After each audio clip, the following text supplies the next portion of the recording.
সঙ্গীন প্রণয়াশক্তি লিখনীতে সুরাইয়া রাফা। আজকে থাকছে উপন্যাসটির ৩২তম পর্ব। উপন্যাস পাঠে আছি আমি তারিফ। রাতের শেষ ভাগ চলমান, চারিদিক ছেয়ে আছে শুনশান নীরবতায়। বিশাল আকাশ, ছুঁই ছুঁই কংক্রিটের ভবনটার বেশিরভাগ অ্যাপার্টমেন্টেরই আলো নিভানো। ভবনের পেছনে অবস্থিত মানুষ, যাতায়াতের সরু রাস্তায় গাড়ি তো দূরে থাক, একটা সাইকেল চলারও টুংটাং আওয়াজ পর্যন্ত নেই। কি করেই বা থাকবে? এখন তো সবার ঘুমের সময়। রাতের এই শেষ প্রহরে মানুষ তো দূরে থাক, রাত জাগা পাখিরাও বোধহয় ঘুমিয়ে পড়ে ক্লান্তিতে। আমেরিকার এই স্টেটে ভালোই বাঙালি চোখে পড়ে, তাই হয়তো এখানে নাইট ক্লাব কিংবা বার এসব বিদেশি আমোদ ফুর্তির জোয়ার অত বেশি নেই। তার উপর পাশে হাসপাতাল, তাই তো চারিদিকে এমন শান্তি শান্তি পরিবেশ বিরাজমান। এই শুনশান নিস্তব্ধতা, মৃদু হিমেল হাওয়া কিংবা শান্তিদায়ক পরিবেশ কোনোটাই উপভোগ করার লেশমাত্র আগ্রহ নেই অরুর মাঝে। আর না আছে ক্লান্ত পরিশ্রান্ত নিভু নিভু চোখ দুটোর পাতায় একরত্তি ঘুম। সেই সন্ধ্যাবেলাতে টানা বারান্দায় এসে বসেছিল, আর এখন রাত শেষ হয়ে ভোরের আলো ফুটতে চলল। তাও একইভাবে হাঁটুতে মাথা ঠেকিয়ে বারান্দায় বসে আছে অরু। আজকাল এটা ওর প্রতিদিনের রুটিন হয়ে দাঁড়িয়েছে। এছাড়া গত কয়েকদিন যাবৎ নামমাত্র খাবার আর পানি খেয়ে কোনো মতে বেঁচে আছে মেয়েটা। কি করেই বা খাবার মুখে তুলবেও? মা আপাকে ওর সাথে কথা বলা তো দূরে থাক, ওর দিকে ভালো করে ফিরেও তাকায় না। চোখের সামনে দেখলে মুখ ফিরিয়ে চলে যায়। কেমন যেন সবার মাঝে উপস্থিত থেকেও নেই ওরও। মাত্র কয়েকদিনের ব্যবধানে হঠাৎ করেই ওর সুন্দর সাজানো গোছানো জীবনটা হয়ে উঠেছে দুর্বিষহ আর অস্বাভাবিক। এত কিছুর পরেও যার জন্য এতটা কষ্টসাধ্য করা, যার জন্য এত ধৈর্য ধারণ করা, যার কথা ভেবে ভেবে এই নির্ঘুম রাত কাটানো, সে যদি অন্তত মনের খবরটা বুঝত। কিন্তু না, কৃতিক সে যে রেগেমেগে চলে গেল, আজ প্রায় ১ সপ্তাহ হতে চলল, আর আসেনি সে। ওদিকে মা আর আপার খুশির জন্য ঘরের বাইরে পা মারায় না ওরু, কারণ ও জানে ঘরের চৌখাট মারালে সবাই ভাববে অরু কৃতিকের কাছে গিয়েছে। তারপর শুরু হবে আরেক অশান্তি। অরু আর অশান্তি চায় না। ওর এইটুকু জীবন দিয়ে ক্ষম তো আর ধকল গেল না। গত ১ সপ্তাহের অনাহার আর অবহেলায় সুন্দর লাবণ্যময় মুখটা হুট করেই কেমন ফ্যাকাশে বর্ণ ধারণ করেছে। না ঘুমিয়ে ঘুমিয়ে চোখের কোটরে কালি জমেছে। লম্বা চুলগুলোতে চিরুনি চলেনি বেশ কয়েকদিন। শরীরের সাথে ফিটিং হয়ে থাকা জামাটাও গলা থেকে নেমে যাচ্ছে নিঃসংকোচে। আর কিছুদিন এভাবে থাকলে অরুকে অসুস্থ হয়ে হসপিটালে ভর্তি হতে হবে নিশ্চিত। জীবনে প্রথমবার প্রেমে পড়লে বুঝি এমনটাই হয়, তার দহনে হৃদয় ছিঁড়ে যায়। কিন্তু ওর এই বিভীষিকাময় অবস্থা করে দিয়ে কোথায় হারিয়ে গেল কৃতিক? ভেবে পায় না অরু। দিনে অন্তত ১০০ বার এসে টানা বারান্দায় উকিঝুঁকি দিতে থাকে কেউ আসলো কিনা দেখার উদ্দেশ্যে। কিন্তু না, অরুর জন্য এখন আর কেউ আসে না, বাইক নিয়ে দাঁড়িয়েও থাকে না কেউ। অরু কষ্ট পায়, ওর হৃদয়টা ব্যথায় টনটন করে ওঠে। অভিমানী কান্নায় ভেজে ওঠে চোখের পাতা। কৃতিকের উপর একরাশ অভিমান করে অরু নিজেকেই নিজে কঠিন শর্ত এঁটে দিয়ে বলে, আর কখনো আপনার জন্য অপেক্ষা করব না আমি। আপনি একটা নিষ্ঠুর মানব, হৃদয়ে মায়া দয়া বলে কিছুই নেই আপনার। নয়তো কিভাবে পারছেন আমাকে না দেখে থাকতে? আপনার কি একটুও খারাপ লাগে না? আমাকে একটুও দেখতে ইচ্ছে করে না? যদি দেখতে না ইচ্ছে করে, তাহলে আপনি কেন আমার মস্তিষ্কে ঘুরপাক করেন সারাক্ষণ? আমি খেতে পারছি না, ঘুমাতে পারছি না, স্বাভাবিক হতে পারছি না, আপা মাকে বোঝাতেও পারছি না, অথচ ভেতরটা আপনার দহনে পুড়ে যাচ্ছে সারাক্ষণ। কেন এই দহন? উত্তরটা অন্তত দিয়ে যান। অরুর অযাচিত অভিমানী মনের উত্তর দিয়ে যায় না কেউই। তাই পরক্ষণে আবার রেগেমেগে অরু নিজে বলে, যেহেতু আপনি আমার কথা ভাবেন না, তাই এবার থেকে আমিও আর আপনার কথা ভাবব না, একটুও ভাবব না। ঠিকই তো, সে যদি অরুকে না দেখে ভালো থাকতে পারে, এতদিন চলে গেল, তাও যদি অরুকে একটাবার মনে না পড়ে, তবে অরুও থাকতে পারবে, কোনো সমস্যা নেই। কিন্তু হায়, প্রেমে পড়লে কি আর এত শর্ত মনে থাকে? অষ্টাদশী যে ভীষণভাবে প্রেমে পড়েছে ওই উগ্র বেপরোয়া লোকটার। তাই তো ফেটে পড়া অভিমানের কয়েক মুহূর্ত পরেই নিজেকে নিজে দেওয়া শর্তফর্ত জলাঞ্জলি দিয়ে পুনরায় ছুটে যায় টানা বারান্দায়। অতঃপর সেই চেনা মুখ, চেনা কামুক চোখ, চেনা বাইক, কিছুই দেখতে না পেয়ে তীব্র কান্নার জোয়ার সেখানে বসে পড়ে ওরও। প্রহরের পর প্রহর কেটে যায়, অরুর অপেক্ষা শেষ হয় না। তাকে একটাবার দেখার জন্য আনচান করতে থাকা হৃদয়টা অপেক্ষার প্রহর গুনতে গুনতে ঝিমিয়ে পড়ে। তবুও আশা হারায় না অরু। ওর মনে হচ্ছে কৃতিক সেদিনের ঘটনা একটু রেগে আছে, তাই হয়তো আসছে না। রাগ পড়ে গেলে ঠিক চলে আসবে। কিন্তু আর কত? কৃতিকের বিষের মতো জ্বালাময় প্রেম যে অরুর শরীরের রন্ধ্রে রন্ধ্রে ছড়িয়ে যাচ্ছে। জীবনের প্রথমবার কারো সত্যিকারের প্রেমে পড়ে শেষ হয়ে যাচ্ছে মেয়েটা। সবার অজান্তে একটু একটু করে নিজে খুন করছে নিজেকে, শুধুমাত্র জায়ান কৃতিকের জন্য। সময় চলমান, দিনের আলো আর রাতের মাঝেই তার প্রবাহ বিদ্যমান। এই আসে তো এই যায়। দেখতে দেখতে চোখের পলকেই কেমন 10 দিন পার হয়ে গেল, তবুও দেখা মেলেনি কৃতিকের। এখন আর অভিমান হয় না অরুর, বরং কষ্ট হয়, ভীষণ কষ্ট। যে কষ্ট ওর হৃদয়টা ক্রমাগত দুমড়ে মুচড়ে শেষ হয়ে যায়। অনু আর আজমেরি শেখ ভেবেই নিয়েছে, যেহেতু দেখা সাক্ষাৎ যোগাযোগ কিছুই নেই, সেহেতু ধীরে ধীরে সব কিছু থেকে বেরিয়ে আসবে ওরও। একবার শুধু মনটা ঘুরে গেলে কেল্লাফতে, তারপর সোজা ডিভোর্স। কিন্তু তারা তো আর জানে না, কৃতিকের এই অনুপস্থিতি ছিল ওর হৃদয় এক নিদারুণ প্রেমের জোয়ার। অষ্টাদশীর মনে দাগ কেটে গিয়েছে এই দূরত্ব। জায়ান, কৃতিক আর নিখিল দুজনকে ভালোবাসার পার্থক্যটা হাড়ে হাড়ে টের পেয়েছে সে। নিখিলের মাসের পর মাস অনুপস্থিতি কিংবা দূরত্ব কোনো কিছুই এভাবে পোড়ায়নি ওরুকে। অথচ কৃতিকের এই 10 দিনের দূরত্ব ওরুকে বুঝিয়েছে সত্যিকারের ভালোবাসা কী।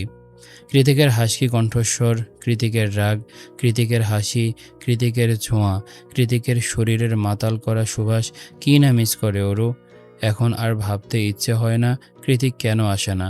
এখন তো অরুর নিজেরই সব কিছু ভেঙে চুরে কৃতিকের বুকে গিয়ে ঝাঁপিয়ে পড়তে মন চায় অনায়াসে। হৃদয়টা যে এই দহন আর সহ্য করতে পারছে না। কৃতিকেরও ঠিক কি এরকম যন্ত্রণা হতো অরুর অনুপস্থিতিতে, ভাবছে অরু। মনে মনে বলছে, আপনি তো এই দহন, এই যন্ত্রণা বোঝেন, তাহলে জেনে শুনে কেন আমাকে এই দহনে পোড়াচ্ছেন? কি দোষ করেছি আমি? আমার কষ্টে নিশ্চয়ই খুব আনন্দ হচ্ছে আপনার, হাসি পাচ্ছে খুব নিশ্চয়ই। হাহ, অষ্টাদশীর অবুঝ অভিমান। অলস দুপুরে খাওয়া দাওয়া ছেড়ে ওরু যখন শুয়ে শুয়ে কৃতিকের কথাই ভাবছিল, তখনই রুমে প্রবেশ করে অনু। আজকাল অনু আর ওর মাঝে খুব একটা ভাব নেই। যতটুকু প্রয়োজন পড়ে কেবল ততটুকুই কথা বলে ওরা। এর বাইরে চোখাচোখি হলেও কোনো এক অজানা অপরাধ বোধ ঘিরে ধরে দুজনকে। অনু রুমে এসে দেখতে পায় ওরু বিছানায় উপুড় হয়ে মরার মতো পড়ে আছে। লম্বা সিল্কি বাঁধনহারা চুলগুলো পুরো খাটে ছড়িয়ে ছিটিয়ে আছে। শরীরটা শুকিয়ে একটুখানি হয়ে গেছে মেয়েটার। কিসের এত কষ্ট এই একরত্তি মেয়ের বুঝে পায় না অনু, হয়তো বুঝতে চায়ও না। তাই ও আড়ালে দীর্ঘশ্বাস ফেলে ডেকে উঠল অরুকে। অরু, খেতে আয়। অনুটাকে শুয়ে শুয়ে জবাব দিল অরু। রেখে দে, পরে খাবো। অনু বলে, রেখে দিলে ঠান্ডা হয়ে যাবে, এখনই খেয়ে যা। তাছাড়া মা বাসায় নেই, কেউ কিছু বলবে না তোকে। মা বাসায় নেই কথাটা শোনার সঙ্গে সঙ্গে উঠে বসলো ওরও। অতঃপর অনুর কাছে এগিয়ে এসে জিভ দিয়ে অধর ভিজিয়ে একটু সাহস করে বলল, আপা, আমার ফোনটা একটু দিবি? খুব বেশি না, মাত্র 5 মিনিট, তারপর আবার নিয়ে নিস। দে না আপা। অনু গম্ভীর গলায় বলল, তোর ফোন মা লকারে ঢুকিয়ে তালা মেরে রেখেছে, আমি কিভাবে দেব? অরু একটু ভেবে বলল, তাহলে তোরটা দে। অনু সভ্রু কঞ্চিত করে শুধালো, কি করবি ফোন দিয়ে তুই? অরু স্পষ্ট গলায় জবাব দিল, জায়ান কৃতিককে কল করব। অরুর কথায় ঝাঁঝিয়ে উঠল অনু। ও তৎক্ষণে অরুর দিকে ক্ষিপ্র দৃষ্টি নিক্ষেপ করে তেঁতো গলায় বলল, জায়ান কৃতিক, জায়ান কৃতিক বলা বন্ধ কর অরু, কানে লাগছে আমার। উনি আমাদের ভাই হয়। অরু শক্ত গলায় বলল, উনি আমার স্বামী, ওনাকে আমি শুধু কৃতিকও বলতে পারি, স্বামীকে ভাইয়া কেন বলতে যাব? এরকম একটা সম্পর্কের কথা মুখে আনতে লজ্জা করে না তোর, যেখানে মানুষটার বাবা আমাদের মায়ের প্রয়াত স্বামী? অনুর ধারালো কথায় অরু ঘাবড়ালো না, বরঞ্চ সোজাসাপটাভাবে বলল, আমাদের বিয়ের সম্পূর্ণ বৈধতা আছে আপা, সমাজ যা বলে বলুক, আমি তাকে ভালোবেসে ফেলেছি, আমি আর পেঁচাতে পারবো না, তাহলে মরে যাব। অনু দাঁত কটমুটিয়ে বলল, তাই বলে জায়ান কৃতিককে? মানুষটা একটা উগ্র বদমেজাজি লোক, ছেলে বুড়ো কাউকে এইটুকুনি রেসপেক্ট দেয় না, আমাদের মাকে তো দেয়ই না, তাকে ভালোবাসতে হলো তোকে? আমি যতটুকু দেখেছি তোর সাথে তো ভালোভাবে কথাও বলে না, তাহলে ভালোবাসাটা এলো কোথা থেকে? অনুর কথায় ওরও মনে মনে হাসে, অতঃপর মনে মনে বলে, জায়ান কৃতিক রহস্যময় মানব বাবা। উনি সামনে যা দেখায় ভেতরে পুরোপুরি তার বিপরীত। একদিন সেটা তোরাও বুঝবি। অরু চুপ হয়ে আছে দেখে অনু বিরক্তি জড়ানো গলায় বলল, শোন অরু, ভালোবাসিস আর যাই করিস, তবে তোর এসব অস্বাস্থ্যকর ভালোবাসা আর পাগলামিতে মায়ের শরীরের যদি এইটুকুনি ত্রুটি হয়েছে কিংবা মা আবার অসুস্থ হয়েছে তাহলে তোর খবর আছে। অরু সঙ্গে সঙ্গে বলল, তাহলে সম্পর্কটা মেনে নিলেই তো পারিস। অরুর কথায় অনু তেতে উঠে বলল, জায়ান কৃতিককে বিয়ে করার সঙ্গে সঙ্গে বেয়াদবের খাতায় নাম লিখিয়ে ফেলেছিস দেখছি। আর কি মেনে নেব? মেনে নেয়ার মতো সম্পর্কে জড়িয়েছিস তুই? তাহলে সেদে সেদে দরদ দেখাতে আসিস না, আমাকে একা ছেড়ে দে। অনু দাঁত কিরমিরিয়ে বলল, আমাকে আর মাকে না জানিয়ে বিয়ে করতে তোর একটুও বাঁধল না অরু? আরও কি করেছিস কে জানে, নয়তো দামি ফোন, এত বড় অ্যামাউন্টের চেক, এত সব কোত্থেকে আসছে? অনুর শেষ কথায় রক্ত চড়ে গেল অরুর মস্তিষ্কে। সেদিন মাও একই কথা বলেছে, আর আজ আপাও আকার ইঙ্গিতে বোঝালো। কিভাবে ওকে এরা? আজ আর চুপ থাকলো না অরু, তেতো গলায় বলল, যদি করেও থাকি স্বামীর সাথে করেছি, পাপ তো আর করিনি, তাহলে কেন শুধু শুধু কথায় আঘাত করছিস আপা? অরু মিথ্যে কিছু বলেনি, কথাটা ভেবে দমে গেল অনু। নিজেকে বারবার বসালো অরুর জায়গাতে। আজ প্রত্যয় যদি বৈধভাবে কিছুর দাবি করত তাহলে কি অনু ফিরিয়ে দিত? কখনোই না। অরুর বেলায় কেন সবাই বিমাতাসুলভ আচরণ করছে তাহলে? ওর দোষটা কোথায়? ভালোই তো বেসেছে, অপরাধ তো আর করেনি, তাহলে ওকে বারবার অপরাধীর মতো কেন জাজ করা হচ্ছে? অনু চুপচাপ মলিন মুখে কিছু ভাবছে দেখে ওরও কম্পিউটার মুড়ি দিয়ে শুতে শুতে বলল, তোর কিছু বলার না থাকলে যেতে পারিস, আমি ঘুমাবো। অনু ফোঁস করে একটা নিঃশ্বাস ছেড়ে নীরব পদধ্বনিতে বেরিয়ে যেতে যেতে ছোট্ট করে বলল, খেয়ে নিস। আজ বহুদিন বাদে আবারও ড্রেসিং টেবিলের সামনে দাঁড়িয়ে রেডি হচ্ছে ওরও। লম্বা চুলে চিরুনি টেনে টেনে চুলগুলো পরিপাটি করে নিচ্ছে সযত্নে। গায়ে পরেছে ডার্ক কফি কালারের ফতুয়া আর লং স্কার্ট। নিজেকে এতটা গোছানোর পরেও চোখে মুখে কি ভীষণতা মেয়েটার। ফর্সা উজ্জ্বল চেহারাটা গত 15টা দিন কয়েক শেড ফর্সা হয়ে গিয়েছে।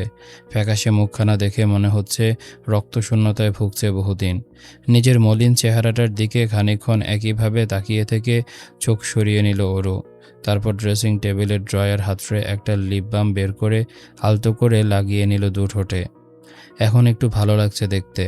নিজেকে আরও একবার আয়নায় দেখে নিয়ে পার্স ব্যাগটা হাতে নিয়ে নিঃশব্দে রুমে থেকে বেরিয়ে গেল ওরও। আজ 15টা দিন হলো কৃতিকের দেখা নেই, কোনো খোঁজ নেই।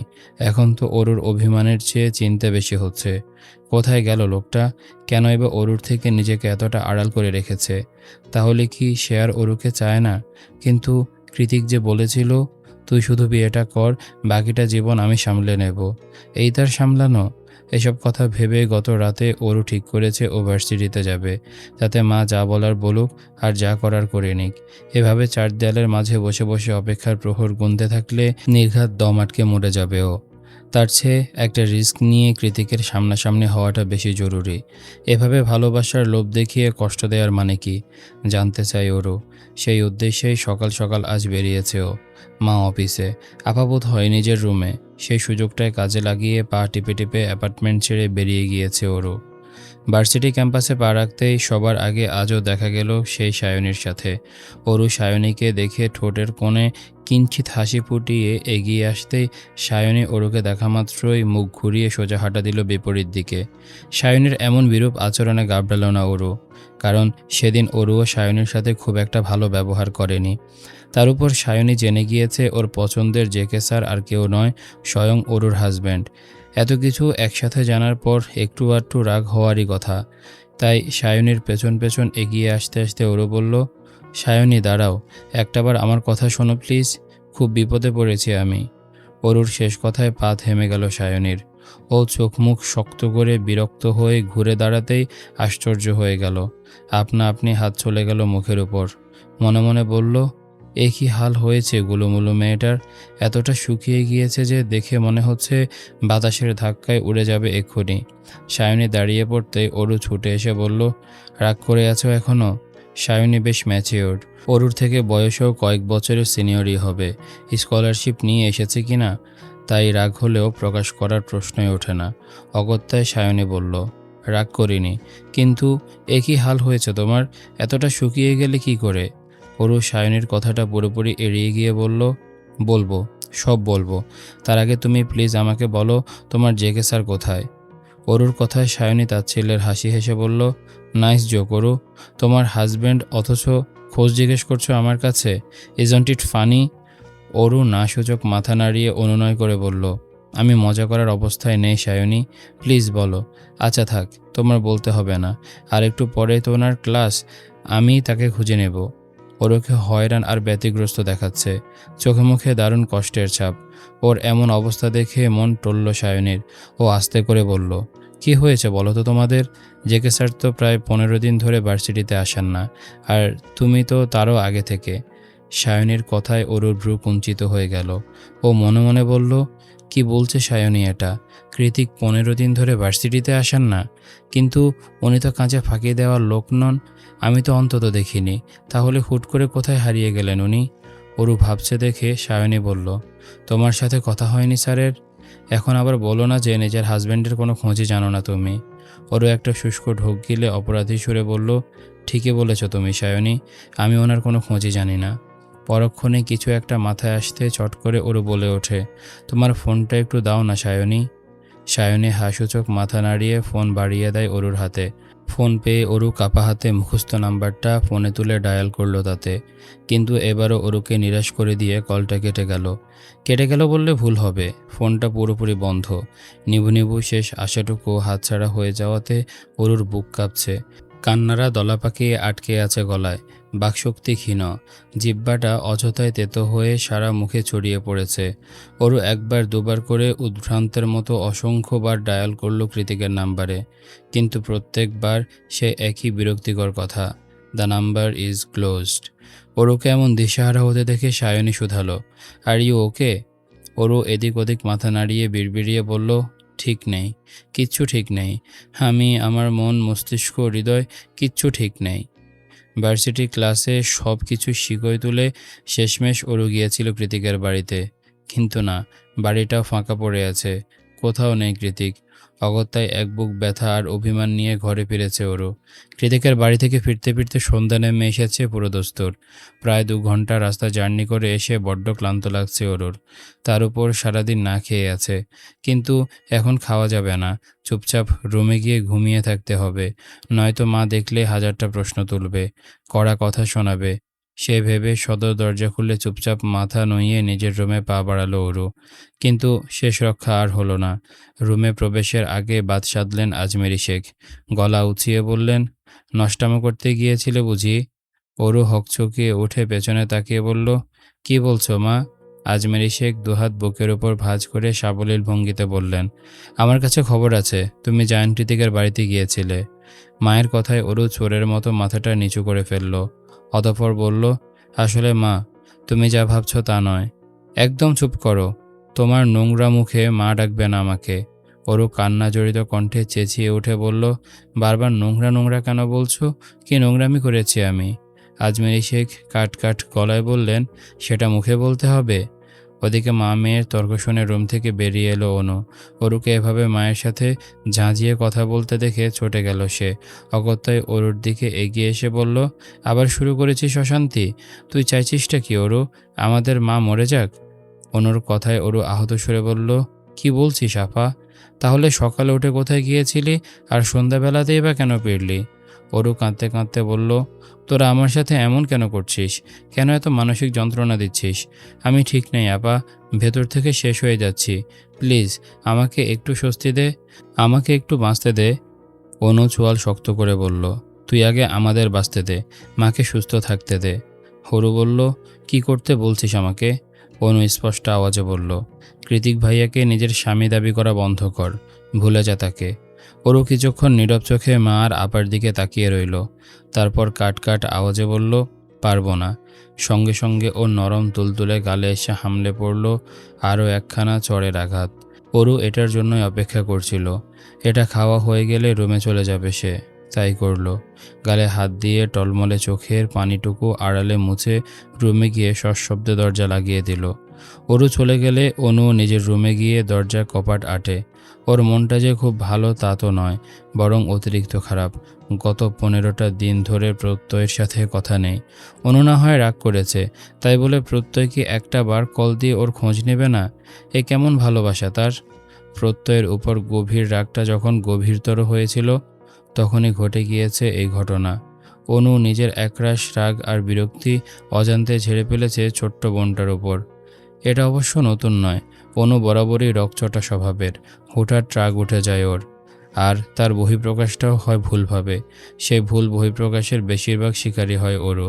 কিন্তু আজ একটু বেশি বেশি হয়ে গিয়েছে। অনু নিজে সেটা এখন বুঝতে পারছে। অনুশোচনা, অপরাধ বোধে গলা ধরে আসছে ওর। ও পড়েছে মহা দোটানায়। একদিকে বোনের অসহায়ত্ব আর অন্যদিকে মায়ের স্বাস্থ্য। কোন দিকে যাবে অনু? তাও মা কিংবা জায়ান্ত্রিক কেউ যদি একটু নরম মনের হতো। দুজনে হচ্ছে টিট ফর ট্যাট। কেউ কাউকে এক বিন্দু ছাড় দিতে রাজি নয়। ওদিকে এসবের মাঝে পিষে যাচ্ছে ছোট্ট অরুটা। অরুর জন্য এবার সত্যি সত্যি ভেতরটা পুড়তে লাগলো অনুর। অনু যখন অরুকে নিয়ে একরাশ অনুশোচনায় ডুবে আছে, ঠিক তখনই অযত্নে পড়ে থাকা ফোনটা বেজে ওঠে তার স্বরে। অনু স্ক্রিনে তাকিয়ে দেখতে পায় প্রত্যয়ের নাম্বার। এতগুলো দিন বাদে আজ হঠাৎ প্রত্যয়ের কল পেয়ে ভেতরে ভেতরে খুশির হিড়িক পড়ে গেল অনুর। ও তৎক্ষণাৎ ফোনটা রিসিভ করে কানে ধরে চুপ হয়ে রইল। এপাশ থেকে সারা শব্দ না পেয়ে ওপাশ থেকে প্রত্যয় ডাকলো, হ্যালো অনু, শুনতে পাচ্ছ? বলুন। অনুর নরম সরম আওয়াজ পেয়ে প্রত্যয়েরও বোধ হয় ভালো লাগলো। ও খানিকটা আদরে গলায় বলল, কেমন আছো সোনা? অনু অভিমানী সুরে বলল, কে খোঁজ নেয়? প্রত্যয় নিজের অপরাধটুকু স্বীকার করে বলল, খুব বেশি ঝামেলায় ছিলাম, সব বলবো তোমায়। তার আগে ফোনটা অরুকে দাও। অনু ভ্রু কুঞ্চিত করে বলল, অরুর সাথে কি কাজ আপনার? প্রত্যয় শাসন করার সুরে বলল, দিতে বলেছি দাও, ওর সাথে জরুরি কথা আছে। অনু নাক ফুলিয়ে বলল, আপনি এতদিন পরে বকা দেওয়ার জন্য কল দিয়েছেন তাই না? প্রত্যয় বুঝল অনুর অভিমানের ঘট পূর্ণ। প্রেমিক হিসেবে প্রত্যয়েরও তো একটা দায়িত্ব আছে প্রেমিকার রাগ ভাঙানোর। কিন্তু এখন তো হাতে সময় নেই। তাই ও খুব বেশি আদর দেখিয়ে বলল, আমার জান, আমার প্রাণ, আমার অনু, প্লিজ কথা শোনো, ফোনটা অরুকে দাও। তারপর আমি তোমার সাথে সারা রাত কথা বলবো, প্রমিস। আজ রাত ঘুমাতে দেব না তোমায়। প্রত্যয়ের এমন আহ্লাদি কথায় গদগদ হয়ে উঠল অনু। এতক্ষণের রাগঢাক সব হাওয়ায় মিলিয়ে গেল মুহূর্তেই। ও লাজুক সুরে বলল, ঠিক আছে, এটাই কিন্তু শেষবার। তারপর আর এরকম রিকোয়েস্ট করবেন না। মা জানলে খুব ছুটে যাবে আমার উপর। প্রত্যয় স্বস্তির নিঃশ্বাস ছেড়ে বলল, আচ্ছা করব না, এবার দাও, একটু ধরুন, আমি নিয়ে যাচ্ছি। সেই সন্ধ্যা থেকে মাঝরাত অবধি এক নাগাড়ে শাওয়ার ছেড়ে ভিজেছে ওরও। নিজের সাথে নিজে না পেরে চিৎকার করে কেঁদেছে। শরীরের ব্যথা, মনের ব্যথা সব কিছুতে জর্জরিত হয়ে আছে ও। হাত পাগুলো পানিতে ভিজে আরও প্যাকাশে হয়ে উঠেছে। অতিরিক্ত ভেজার ফলস্বরূপ ঠান্ডায় তিরতির করে কাঁপছে ছোট্ট শরীরটা। এক পর্যায়ে নিজের ভ্রম ছুটে গেলে জামা কাপড় পাল্টে মাথায় তোয়ালে জড়িয়ে নিজে ওয়াশরুম থেকে বেরিয়ে আসে ওরও। ওয়াশরুম থেকে বেরিয়ে পায়ে পায়ে এগিয়ে গিয়ে দাঁড়ায় টানা বারান্দায়। আকাশটা ঘুটঘুটে অন্ধকারাচ্ছন্ন। দূর আকাশে গুড়গুড়িয়ে মেঘ ডাকছে। হয়তো আজ রাতেও ঝড় আসবে। প্রচণ্ড ঝড়ে ভেঙে যাবে গাছপালা। সেই তীব্র ঝড়ের তাণ্ডবও হয়তোবা অরুর মনের ঝড়ের কাছে সামান্য মাত্র। তখনও কংক্রিটের ভবনের কোনো একতলা থেকে ভেসে আসছে বেসুরো লাইনের গান। রাতে চাঁদের আলো ঝরে বন্ধু তোমারও ঘরে, হায় আলো যে জ্বলে না আমি একলা আন্ধারে, বন্ধু বিব্রতি যে না আমি খুঁজি তোমারে, তুমি কোথায় আছো কোথায়, দেখা যাও আমারে।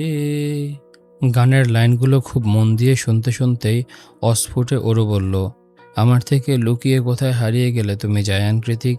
তুমিহীন আমিটা যে বিধ্বস্ত, বিমর্ষ আর পাগলপাড়া, সেটা তোমার অদেখায় রয়ে গেল। সেদিন তোমার বলে যাওয়া প্রতিটি কথার মর্ম আজ হাড়ে হাড়ে টের পাচ্ছি আমি।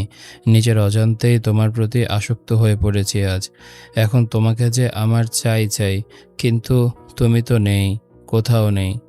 আর কত পোড়াবে আমায় বলো, কত বোঝাবে তোমার মর্ম? পারছি না আর, এবার তো ফিরে এসো। অরুর নিদারুণ ভাবনার ছেদ ঘটিয়ে রুমে প্রবেশ করে অনু। রুমের মাঝে কারো উপস্থিতি টের পেয়ে অরু এগিয়ে গিয়ে তোয়ালে দিয়ে চুল ঝাড়তে ঝাড়তে বলল, খাবো না আমি, যেতে পারিস। অনু বলল, খেতে ডাকার জন্য আসেনি, প্রত্যয় সাহেব কথা বলতে চাইছে। অরু একদিকের চুল অন্যদিকে এনে পুনরায় তোয়ালে চালাতে চালাতে বলল, এখন কথা বলতে ইচ্ছে করছে না, বলেছে ইম্পর্টেন্ট কিছু, হয়তোবা কৃতিক ভাইয়া। অনু কথাটুকু শেষ করার আগেই ওর হাত থেকে ছোঁ মেরে ফোনটা নিয়ে কানে ধরল অরু। এই মুহূর্তে খুব ভয় করছে ওর, শরীরটা কাঁপছে, গলা শুকিয়ে কাঠ হয়ে এসেছে। কোনো মতে জিভ দিয়ে ঠোঁট ভিজিয়ে কাঁপা কাঁপা গলায় অরু বলল, হ্যালো। অরুর প্রত্যুত্তরে ওপাশ থেকে প্রত্যয় আস্তে করে বলল, ভাই নিচে অপেক্ষা করছে। কথাটা শোনার সঙ্গে সঙ্গে ফোনটা বিছানায় ছুঁড়ে ফেলে ধপ করে মেঝেতে বসে পড়ল অরু। দুহাতে শক্ত করে চেপে ধরল নিজের ক্রন্দনরত মুখ।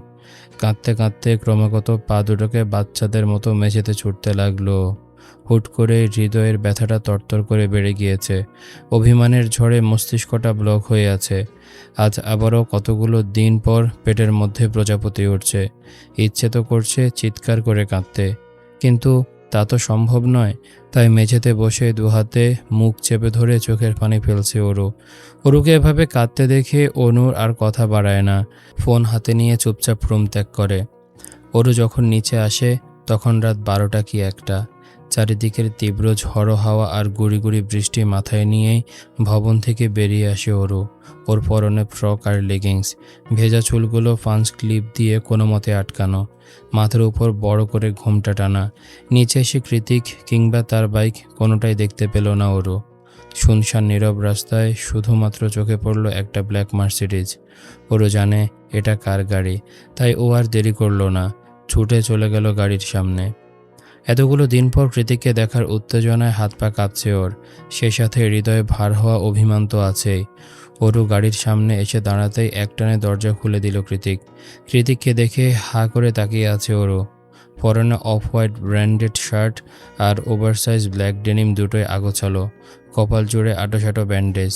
লম্বা ঘাড় ছুঁই ছুঁই চুলগুলো আরও খানিকটা লম্বা হয়ে কপালে ধরে আছে। বাম হাতের পিঠে এখনও ক্যানোলা লাগানো। অরু জানে না কৃতিকের কেন এই হাল, তবে কিছুটা আঁচ করতে পেরে ঠুকরে কেঁদে ওঠে অরু বলল, এখনও বলবেন মাইনর বাইক অ্যাক্সিডেন্ট তাই তো? কৃতিক মৃদু হেসে বলল, বেশি না, মাত্র 3 দিন সেন্সলেস ছিলাম, পায়ের ফ্র্যাকচারের কারণে হাঁটতে পারিনি, আজই ব্যান্ডেজ খোলা হয়েছে, আর আমি হসপিটাল থেকে সোজা তোর কাছে চলে এসেছি। কৃতিকের কথা শুনে অরুর অপরাধবোধ তুঙ্গে উঠে যায়। ও কত কী না ভেবেছিল এই কদিন, অথচ কৃতিক কিনা হসপিটালে শুয়ে শুয়ে মৃত্যুর সাথে পাঞ্জা লড়ছিল। নিজের উপর বড্ড রাগ হলো অরুর। অরুকে কাঁদতে দেখে কৃতিক বিরক্ত হয়ে বলল, প্যাচ প্যাচ করে কাঁদবি না তো একদম, তোর কান্না বিশ্রী লাগে, আমি কি মরে গেছি? আশ্চর্য। অরু নাক টেনে বলল, লাগলে লাগুক। কৃতিক একটা দীর্ঘশ্বাস ছেড়ে নরম সুরে বলল, বুকে আয়। কৃতিক কি বলল সেটা শোনার জন্য অরু এবার চোখ তুলে তাকালো। অরু এখনও প্রশ্নসূচক দৃষ্টিতে তাকিয়ে আছে দেখে কৃতিক ভ্রু কুঁচকে বলল, বৃষ্টিতে ভিজে জ্বর বাঁধানোর শখ হয়েছে? তাহলে ভিজতে থাক, আমি গেলাম। অরুর তৎক্ষণাৎ বলে ওঠে, আমায় রেখে কোথায় যাবেন আপনি? অরুর কথায় কৃতিক গভীর চোখে তাকালো। অরু পুনরায় মিনমিনিয়ে বলল, না মানে বৃষ্টি নেমেছে তাই। কৃতিক গম্ভীর গলায় বলল, কতক্ষণ ধরে বলছি বুকে আয়, কথা শুনিস আমার? হ্যাঁ। কৃতিক আর কথা বাড়ালো না। অরুর হাতে হ্যাচকা টান দিয়ে ওকে গাড়ির মধ্যে নিয়ে শব্দ করে গাড়ির ডোর লক করে দিল, সেই সাথে নিভিয়ে দিল অবশিষ্ট আলোটুকু। তবু সোডিয়ামের টিমটিমে আলোয় কৃতিকের মুখটা স্পষ্ট দেখতে পাচ্ছে অরু, যে এই মুহূর্তে ওর মুখের কাছে মুখ নিয়ে ওর দিকে মাতাল চাহনিতে চেয়ে আছে। কৃতিককে হুট করে এতদিন পর এতটা কাছে দেখতে পেয়ে কেন যেন এই মুহূর্তে প্রচণ্ড কান্না পাচ্ছে অরুর, খুশির কান্না। ও কাপা হাতে কৃতিকের গালে হাত ছুঁয়ে মনে মনে বলল, আপনাকে দেখা তৃষ্ণায় বুক ফেটে মরে যাচ্ছিলাম, তারপর হুট করে এক পশলা বৃষ্টি হয়ে আবারও ফিরে এলেন আপনি, ধরা দিলেন হৃদয়ে, পুনর্জীবিত করে দিলেন আমার আত্মাটাকে। এ কোন মায়ায় বাঁধা পড়েছি আমি? অরু চুপচাপ কৃতিকের গালে হাত রেখে চোখের জল ফেলছে দেখে কৃতিক হিসিয়ে বলল, আই মিস ইউ বেবি, তোর কি একবারও মনে পড়েনি আমাকে? অরু কি উত্তর দেবে ঠিক বুঝে উঠতে পারল না, তাই উল্টো প্রশ্ন করে বলল, আপনি ঠিক আছেন? হাতে এখনও ক্যানোলা লাগানো কেন? কৃতিক নিজের হাতের দিকে তাকিয়ে বলল, ডিসচার্জ করার আগে বেরিয়ে এসেছি তো, তাই খোলা হয়নি। অরু পটু গিন্নির মতো করে ওকে শাসিয়ে বলল, এটা কি ঠিক হলো? আপনি এখনো ইনজুর্ড। কৃতিক অরুর গলায় নাক ঘষতে ঘষতে বলল, তোর কাছে ফিরে এসেছি, এবার ঠিক হয়ে যাবে। অরু চোখ দুটো বুঝে কাপা গলায় বলল, আমি ভেবেছিলাম আপনি আর আসবেন না। কৃতিক অরুর ওড়নাটা সরিয়ে ওর লম্বা চুলগুলো একটানে খুলে দিয়ে চুলের সুঘ্রাণে মুখ ডোবাতে ডোবাতে বলল, তোকে ছাড়া বাঁচতে পারলে তো। কৃতিকের কথায় অরু মৃদু হাসে। তীব্র ঝড়ের শেষে প্রকৃতি যেমন পুরোপুরি শান্ত হয়ে যায়, ওর হৃদয়টাও এই মুহূর্তে পুরোপুরি শান্ত।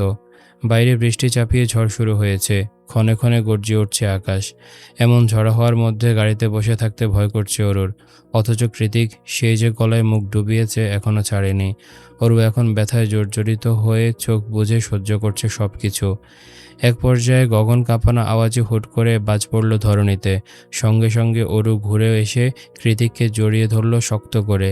অরু জড়িয়ে ধরাতে এতক্ষণে কৃতিক পার্থক্যটা বুঝতে পারল।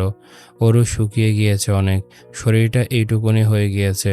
কৃতিক এবার ভ্রু কুঞ্চিত করে অরুকে নিজের থেকে ছাড়িয়ে চোয়াল শক্ত করে বলল, এভাবে শুকিয়ে গিয়েছিস কেন? কি হয়েছে এই কয়দিনে তোর সাথে? কৃতিকের কথায় অরু মাথা নিচু করে ঠোঁট উল্টে ফুঁফিয়ে উঠল। অভিমানী কান্নায় ভেঙে পড়ে অস্পষ্ট সুরে বলল, কি হয়েছে সেটা তো আপনি ভালো বলতে পারবেন। সেদিন কি সব কঠিন কথা বলে কোথায় যেন হারিয়ে গেলেন, আর এলেন না। দিন যায় রাত যায়, আপনি আর আসেন না। আমি তো ভেবেছি আপনি আমাকে শাস্তি দেওয়ার জন্য লুকিয়ে আছেন কোথাও। আমার বুঝি কষ্ট হয়নি? অরুর কথায় কৃতিক যেন আকাশ থেকে পড়ল। ও অরুর গাল দুটো হাতে চেপে ধরে চোয়াল শক্ত করে বলল, মাত্র কয়েকটা দিন আমি আসিনি বলে তুই খাওয়া বন্ধ করে দিবি? এটা কেমন কথা? আমাকে কি তোর এতটাই লেম মনে হয়? যাকে না দেখে এক মুহূর্ত থাকতে পারি না, তাকে শাস্তি দেওয়ার জন্য নিজেই লুকিয়ে থাকবো? এই তোর বুদ্ধি? নিজেকে এভাবে কষ্ট দেওয়ার সাহস কোথায় পেলি তুই? মাত্র 15 দিনে ভুলে গেলি শরীরটা তোর হলেও আত্মাটা যে আমার। অরু কাঁদতে কাঁদতে অভিমানের ফসটা সাজিয়ে বসেছে। একে একে উগড়ে দিচ্ছে সব।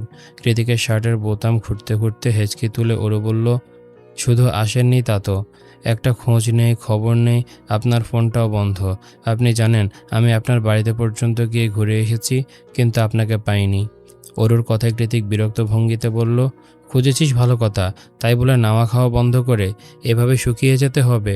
এখন আমি আদর করব কোথায়? পিচ্চি মেয়েদের বিয়ে করলে এই হয়, পরিস্থিতি বোঝে না, কিছু না, সারাক্ষণ ইমোশনাল হয়ে থাকে। অরু কাঁদতে কাঁদতে ঝাঁঝিয়ে উঠে বলল, ইমোশন যদি বুঝবেনই না, তাহলে করেছেন কেন পিচ্চি মেয়েদের বিয়ে? আমি কি বিয়ে করার জন্য নাচছিলাম? অরুর এত এত কান্নাকাটি সহ্য হলো না কৃতিকের। ও অরুকে এক ঝটকায় টেনে এনে নিজের বাহুতে আগলে ধরে এবার নরম সুরে বলল, আমি কল্পনাও করিনি যে তুই আমার জন্য এতটা ডেসপারেট হয়ে যাবি। তাহলে জ্ঞান ফেরার পরে অন্তত অর্ণবকে দিয়ে খবর পাঠাতাম, কিন্তু তাই বলে তুই এভাবে নিজেকে কষ্ট দিবি? অরুর উত্তর নেই। ও তো ফোঁপাতে ফোঁপাতে নাকের পানি চোখের পানি দিয়ে কৃতিকের শার্ট ভিজিয়ে ফেলেছে। কৃতিক সেসবে গুরুত্ব না দিয়ে পুনরায় বলল, এখানে আর থাকতে হবে না, চল আমার সাথে। অরু এবার মাথা তুলে শুধালো, কোথায় যাব? তোর হাজব্যান্ডের বাড়ি আছে, সেখানে। অরু আতকে উঠে বলল, কি বলছেন? এই ঝড়ের মাঝে এত রাতে? যাবি কি না? অরু কিছু বলছে না দেখি কৃতিক গাড়ি স্টার্ট দিতে দিতে বলল, আমিও বা তোকে কেন জিজ্ঞেস করছি অযথা? তোকে ছাড়া আমি আর থাকতে পারবো না। সো না এর কোনো অপশনই নেই। কৃতিকের কাণ্ডে অরু হতভম্ব। কি হচ্ছে না হচ্ছে কিছুই মাথায় ঢুকছে না ওর। তাই একবার সবটা বোঝার জন্য নিজের দিকে তাকালো অরু। পায়ে স্যান্ডেল, গায়ের ওড়নাটা ব্যাক সিটে পড়ে আছে, পরনে ফ্রক। বাইরে তুমুল বর্ষণ। পেছনে ফেলে এসেছে মা আর আফাকে। পাশে বসে দক্ষ হাতে ড্রাইভ করছে সবচেয়ে কাছের মানুষটা, আর অরু এভাবেই তার স্বামীর বাড়ি যাচ্ছে। অবশ্য জায়ান কৃতিকের দ্বারা সবই সম্ভব। সান ফ্রান্সিসকো ছাড়িয়ে শহরতলির সেই নির্জন শুনশান রাস্তায় আসতেই ঘটল বিপত্তি। গাছপালা ভেঙে পড়ে পুরো রাস্তা ব্লক হয়ে আছে। সামনে যাওয়ার কোনোরূপ উপায়ন্তর নেই। অগত্যায় কৃতিক ব্রেক কষল সেখানেই। পুরো রাস্তা জুড়ে ঘুটঘুটে অন্ধকার। বিদ্যুতের লাইনচ্যুত হওয়ায় রোড লাইটগুলো নিভে আছে। চারিদিকে মানুষ তো দূরে থাক, একটা মশা মাছিরও আনাগোনা নেই। অথচ বাইরে ঝুম বৃষ্টি। এমন একটা পরিবেশে আটকে পড়ে অরুর গা চমচম করছে। তাই ও মুখ কাচুমাচু করে বলল, এবার কি হবে? কৃতিক একবার অরুর ভয়ার্ত মুখের দিকে তাকিয়ে কিছু একটা ভাবল। অতঃপর গমগমে আওয়াজে বলল, অরু, ব্যাকসিটে চল। অরু অবাক সুরে শুধালো, কেন? আমি বলেছি তাই। অরু উদ্বিগ্ন হয়ে বলল, এভাবে জোরে জোরে নিঃশ্বাস কেন ফেলছেন? আপনার কি শরীর খারাপ করছে? কৃতিক বলল, হ্যাঁ, চল এবার। অরু আর কী বা করবে? কৃতিকের শরীর খারাপ লাগছে দেখে তাড়াহুড়া করে বেরিয়ে গেট খুলে ব্যাকসিটে গিয়ে বসল। কৃতিকও অন্য সাইড থেকে এসে গেট লাগিয়ে দিল। কৃতিক এসেছে দেখে অরু নিজের জামা কাপড় থেকে বৃষ্টির পানি ঝাড়া বাদ দিয়ে ওর ব্যান্ডেজ করা কপালে হাত ছুঁইয়ে বলল, কোথায় খারাপ লাগছে দেখি? কৃতিক তৎক্ষণাৎ কোনো কিছুর পূর্বাভাস না দিয়ে অরুর হাতটা পিছনে চেপে ধরে নিজের ঠোঁট দিয়ে ওর ওষ্ঠাধর দখল করে। কৃতিকের এহেন কাণ্ডে ওরও বিস্ময়ে কিংকর্তব্য বিমূঢ়। ও নড়তে পারছে না, কৃতিককে ছাড়াতেও পারছে না, ওদিকে দম আটকে আসছে। একটা দীর্ঘ আর গভীর চুম্বন শেষে কৃতিক অরুর ঘাড়টা চেপে ধরে নিজের কাছে টেনে এনে হিসিয়ে বলল, হার্টবিট, একবার তুমি বলে আপন সুরে ডাক। তোর মুখে তুমি শোনার ইচ্ছে আমার বহু বছরের। অরুর চোখ বন্ধ, কোনো মতে জিভ দিয়ে অদর ভিজিয়ে কাঁপা কাঁপা গলায় বলল, আপনি তো আমার অনেক বড়। কৃতিক হাসকি স্বরে বলল, সো হোয়াট, আমি তোর সব থেকে আপন। আর একটু পরে আমাদের মধ্যে কোনো দূরত্ব থাকবে না। তাহলে আমাকে ডাকবি না তো কাকে ডাকবি? অরু এই মুহূর্তে পুরোপুরি কৃতিকের বশবর্তী। কোনো এক অদৃশ্য জাদু বলে কৃতিক ওকে পুরোপুরি নিজের আয়ত্তে নিয়ে ফেলেছে। তাই অরুও কাঁপা কাঁপা কণ্ঠে বলল, আপনাকে বলবো। তাহলে বল। অরু পরাজিত সৈনিকের মতো ছোট্ট করে উচ্চারণ করল, তুমি। কৃতিক পুনরায় বলল, চোখ খুলে আমার দিকে তাকিয়ে স্পষ্ট আওয়াজে বল। অরু এবার তাই করল। শুষ্ক ঢোক গিলে কৃতিকের চোখে চোখ রেখে রিনরিনিয়ে বলল, তুমি। অরুর লজ্জারাঙ্গা মুখ দেখে কৃতিক নিঃশব্দে হাসল।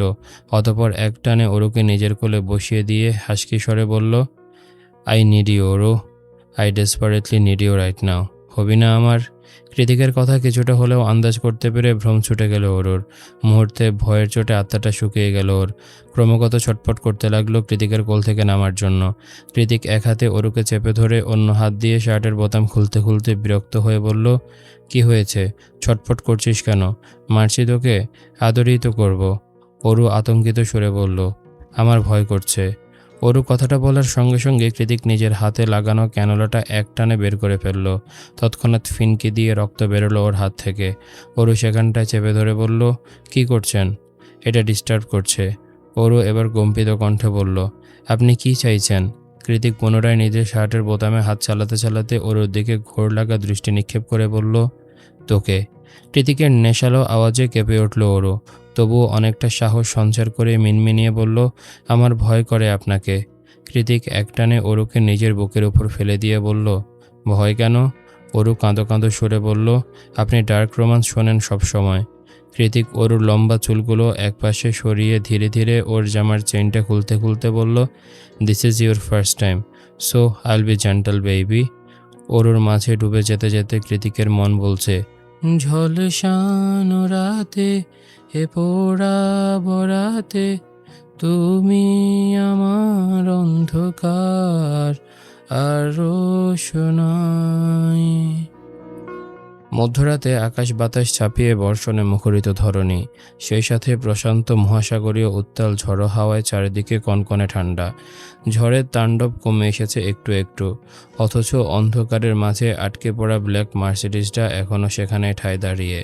ধরণীতে বহমান ঝড়ের গতিবেগ কমে এলেও দুটো হৃদয়ের এলোপাথারি বইতে থাকে উত্তাল জলোচ্ছ্বাসের তাণ্ডব আজ রাতে বোধ হয় কমবে না আর। কৃতিকের অবাধ্য আচরণে ইতোমধ্যে ওরা বুঝতে পেরেছে আজ রাতটা ওর জন্য দীর্ঘতম হতে চলেছে, সেই সাথে নিদ্রাহীন। এই ছিল আজকের পর্ব। কেমন লেগেছে তোমাদের কমেন্ট করে জানাও। দেখা হচ্ছে পরের পর্বে। ততক্ষণ পর্যন্ত সবাই ভালো থাকো, সুস্থ থাকো। আজকের মতো আমি তারিফ এখানে বিদায় নিচ্ছি। আল্লাহ হাফেজ।